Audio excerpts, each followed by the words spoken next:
ఇద్దరికి ఏం రాజోటు నువ్వు ఇంకా సెకండ్ ఇయరే, అప్పుడే సీనియర్ అయిపోలే. కొంచెం మంచిగా చూసుకొని రెస్పెక్ట్ ఈ సీనియర్స్ కి.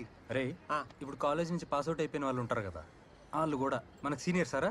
కాదుగా కాదుగా. చాలా ఎక్కువ మాట్లాడుతున్నావు రా నువ్వు. అవునా? బలిసిందా? బలిసింది. అవునా?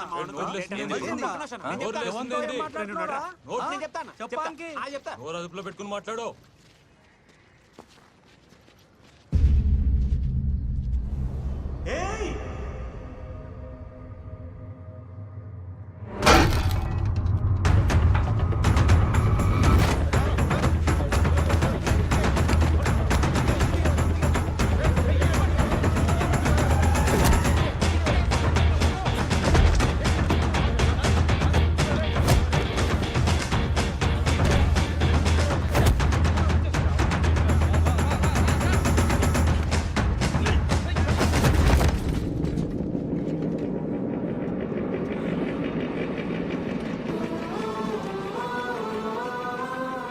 మీకు